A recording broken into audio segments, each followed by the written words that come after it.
Hi everybody, this video will be about creationism and intelligent design. When you combine those two things together, I consider them together to be one of the top three arguments in favour of God's existence. Now, I am well aware that the minute you admit to being a creationist, you lose a huge amount of credibility among people that are scientifically minded. I have to at this point admit that there are in fact some creationist arguments that I've heard that are just terrible. But, in my opinion, some of them are extremely good. I think it really boils down to the caliber of creationists that you're discussing. There are in fact creationists that are PhD level scientists, and the scientists who are the main voices in the intelligent design movement usually have a PhD in some kind of scientific discipline. I'm going to talk about two of the main arguments that I think are particularly fantastic in creation and intelligent design, and that these two speak powerfully to there being a creator God. I think it's important to start by clarifying what I mean by being a creationist. I don't believe in the billions of years of neo-Darwinian evolution that gets taught in universities. I don't believe that that's how life emerged. I believe that God created the universe and God also created life. Now, I don't believe that God created every individual species we see in the world today. There is an aspect of evolution that we creationists actually agree on, and that is that organisms do go from one species to another. That does happen. It's just the much larger changes. Going from one kind of animal to another. We don't agree with that. I'd also like to point out that I'm not 100% sure that God created the universe in 6 literal days. My position on 6 literal days is pretty simple, and it's, I don't know. I think it's possible that time might have flowed at a different rate during the first few days of creation, so I don't take a solid position on that at this point. I want to present the arguments that I believe demonstrate that evolution was not how life on Earth emerged. If someone could effectively disprove evolution, that wouldn't necessarily mean everyone would become Christians. There are other possible explanations, but it would open the door wide open to creationism. We've seen that when people realise that evolution fails to explain the life we see on Earth, it opens the door to the gospel. I also want to present a second argument on top of that demonstrates the need for a creator God. It concerns the origins of life. The first one is presented by Meyer, a proponent of intelligent design. Intelligent design and creationism are different in that intelligent design adheres rigidly to the scientific method. Creationism, on the other hand, interacts with what the Bible says about the creation of the universe and life. However, even though it's not a creationist argument per se, it is a great argument for the existence of a creator. In the description below, I'll link to a video in which Meyer summarises his argument. It's 21 minutes long, and this video summarises 1,100 pages from 2 of his books, so it covers a lot of ground quickly. If you only watch one video about intelligent design, I would recommend you watch that one. The argument is complex and involves a lot of different factors. I won't be able to summarise it all in my video, but I'll give the nutshell version. Neo-Darwinian evolution claims that all life on Earth emerged through random genetic mutations. In order for new forms of life to emerge, you need new functional proteins. An organism would have to evolve these new proteins in order for new forms to emerge. This is where the problem lies. A short protein can be 150 amino acids long. Given the different possible combinations of amino acids, 150 amino acid long protein has a dizzyingly massive number of possible combinations. That number is 10 to the 195th power of combinations. Meyer and his team investigated how many of these combinations would actually produce functional proteins. This type of experimentation has only become possible in recent decades. What they found was that a very tiny amount of combinations make functional proteins. So get this, the number is 1 functional protein for every 10 to the 7th power, which is not functional. You have 1 chance out of a phenomenally huge number of failures. Evolutionists would shrug their shoulders at this and claim that billions of years of evolution would give plenty of time to go through this many random mutations.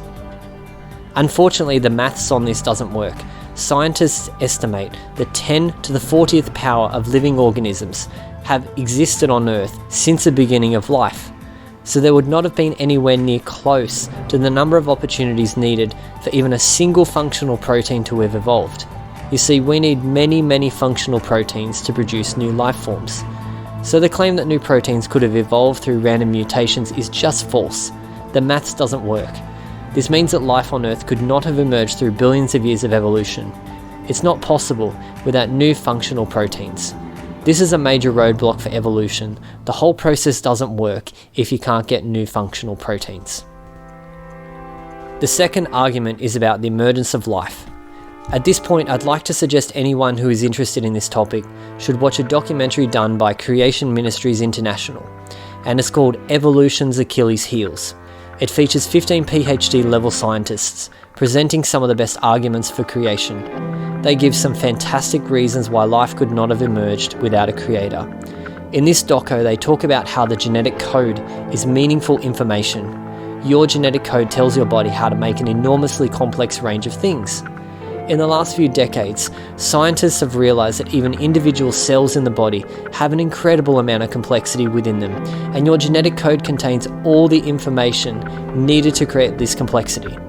Experiments are being conducted to try and create the basic building blocks of life, and thus far, the results have been lackluster.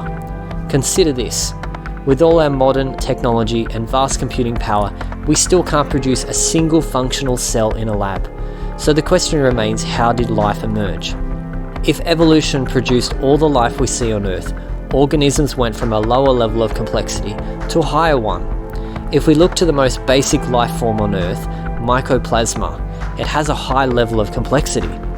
If one character is one byte of information, the mycoplasma has around 600 kilobytes of information in its genetic code.